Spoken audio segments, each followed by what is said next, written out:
So for those of you who are familiar with this channel, you know that I love sharing new and creative ways for photographers to get the most out of Adobe Lightroom and AI. And while the topic of this video may differ a bit, it's still very worthwhile to cover, especially if you are an iPhone user. Because back in June, Apple held their worldwide developer conference, which happens every year, where they shared all of their new technologies that we're going to see in upcoming OS updates. Even more important was the announcement of Apple Intelligence, the company's own entry into this popular AI space. And of all the things that Apple showed with their new AI, the one that I was most interested was a feature called Cleanup. Now, normally I don't install beta versions of operating systems on my devices, but when Apple released iOS 18.1 Beta 3 in late August, they added Cleanup to the Photos app, and when I saw that, I knew it'd be worth giving this beta build a shot, and I'm glad I did because Cleanup is actually super cool and could be especially useful for a lot of people. Also, Cleanup is obviously an Apple-only feature, but the good news is that Google has a similar feature in their Photos app called Magic Eraser, which is also great. Now, before I show you how it works, I want to drop an important reminder. This is still very much a beta feature, which means that Apple is working on improving it and will continue to improve it well after it's released to the public in a few weeks. In other words, your mileage may vary significantly when you use Cleanup, and you might experience some bugs along the way. But as long as you keep that in mind, I really think you'll enjoy it. So with that, let's dive in. All right, so this is my iPhone. It's my personal iPhone 15 Pro Max. This is what I use every day. Now, there is one quick point that I want to make in terms of cleanup. So this cleanup feature that I'm going to show you is available in iOS 18.1. Next week, we have the Apple iPhone event, and they're expected to announce the iPhone 16 line. The thing is that cleanup is expected to be part of iOS 18.1. So if you do upgrade to iOS 18.0, which will be released next week, you won't have cleanup. Not until Apple releases 18.1, which is, I think, targeted for October. I'm not sure early, mid, or late October, but I do believe October is when we'll see that. So you can either wait to install iOS 18.1 when it's released to the public in October, or you can do what I did and install iOS 18.1 Beta 3 Developer for free. You can just install it. It doesn't cost anything, and I've been using it so far, and it is rock solid. I haven't had any bugs, knock on wood. So if you do want to kind of follow along and play around with Cleanup, that's how you have to do it. So let me show it to you. Now, before I actually show you Cleanup, there is one other feature that I think a lot of people would appreciate, and that's the ability to force Face ID to launch any app. So if I tap and hold on the Photos app, you'll see there's an option here that says don't require Face ID. Basically, if I tap and hold on another app, you'll see that there is the option to require Face ID. It's right there, the second item. So what that means is if I tap on the Photos app, you'll see that it needs Face ID in order to actually load the Photos app. And the nice thing about that is, there are times where you might hand your phone to someone else and you don't want them to tap on certain apps. Even something as innocuous as photos, you don't necessarily want them to have access to that. So I absolutely love that this is now a feature, and you can be sure that the Photos app and like my Notes app and the Messages app, things that I don't want people to just have access to, I'm going to enable that feature. All right, so now I can finally show you Cleanup. So let's start here. I have two images in this album, and here you can see this is just an image I took in Palm Beach. And to access Cleanup, what you're going to do is tap on the Edit button, and then you'll see four modes at the bottom. You've got Adjust, Filters, Crop, and there's Cleanup. So let's go ahead and tap on Cleanup. Now, when you first enable Cleanup for the first time, you'll have to download the model locally to your phone. Doesn't take long at all, but that's just something to consider. Now you can see that there is a little animation there that tells you that you can either tap, brush, or draw a circle around what you want to remove. Also, you'll see that Apple already identified potential distractions, and it creates this really kind of psychedelic, funky overlay over them. So you can see the two cars in the background that Apple identified. If I want to remove them, all I have to do is tap on the particular distraction, and then Apple will analyze it and remove it. And you can see it did quite a good job. I can tap on the other car over here, and Apple will remove it. And there you go. I mean, it did a great job. Now, I'll be the first one to admit that these two quick examples yield pretty good results. But I've had plenty of examples where the results were not so good. Just something to keep in mind. Again, we're in kind of the Wild West days of this, and Apple is actively looking to improve this, just like every other company. I have plenty of videos of how to use the generative AI tools in Adobe Lightroom and Photoshop. You can be sure that Adobe is actively working on improving that technology to give you even better results.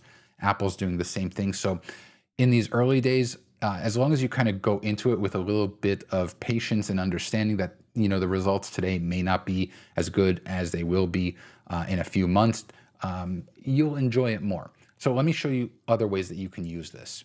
So the first thing I actually do want to point out is you see right below the image there is a thumbs up and thumbs down. I really recommend that you utilize this because that's one of the best ways to let Apple know if you got a good result or a bad result.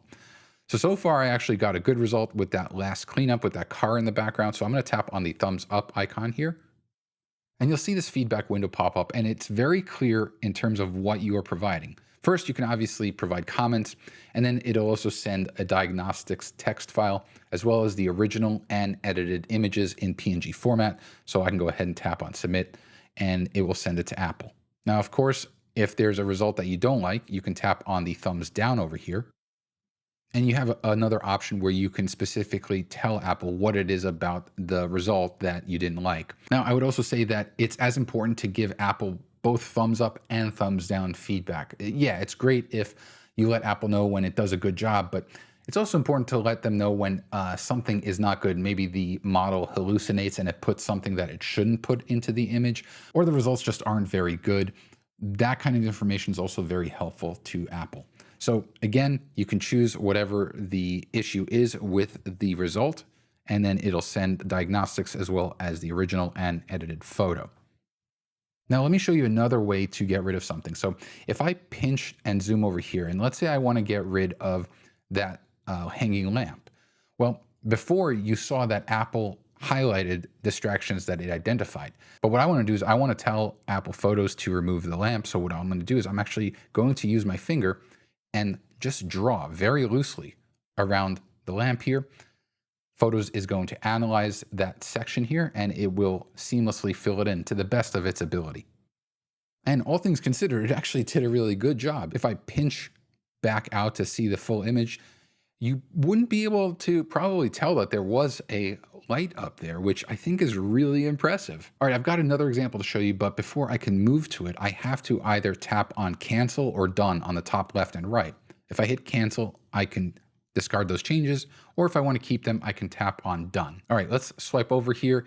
And here, this is another photo, and that's actually my good buddy, Matt Klaskowski, who, if you're not following him on YouTube, you definitely should, because he has some amazing photography tutorials on his channel as well. So again, I'm going to start by tapping on the edit icon here, and let's go ahead and tap on cleanup. Now you can kind of see all the way in the background there, Apple identified a potential distraction. So let's go ahead. We're going to pinch to zoom in here, and you can see that it identified that area there as a distraction. So if I want, I can just tap on it and it'll remove it. But I also want to remove a few other things. So let's go ahead, and I want to remove those two people and that kind of like plant that's growing around them. So I'm just going to draw around them. And you can see that does a great job of getting rid of them.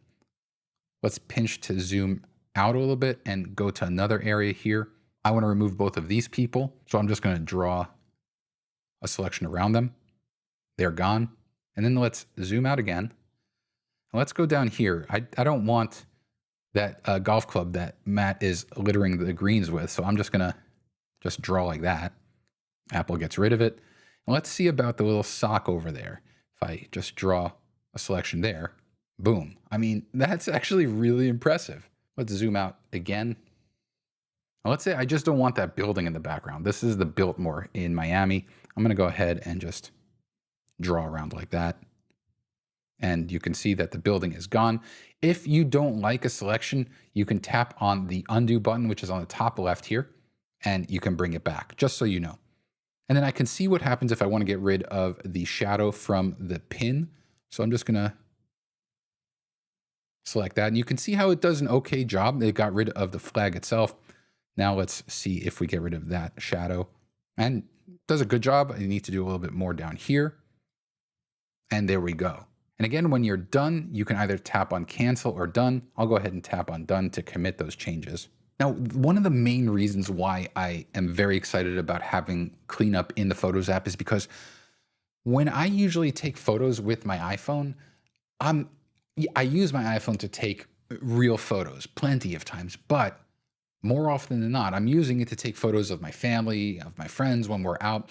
And those photos typically have more distractions in them. I'm not as focused in getting the perfect composition and making sure that it doesn't have any distractions or obstacles. So having this tool built into Photos really is a welcome addition. And that's why I wanted to cover it. Now, Lightroom also has a similar, if not far more powerful feature called generative remove. And so if you want to learn more about that, I've got this video here. Of course, if you want to learn absolutely everything there is to know about Lightroom, whether it's Lightroom Desktop, Lightroom Mobile, or Lightroom Web, please check out my course called Lightroom Everywhere. I'll leave a link to it in the description below. If you found this video helpful, a thumbs up is always appreciated, and please be sure to click on the subscribe button and the bell icon to get notified of all future videos. Thanks a lot, everyone.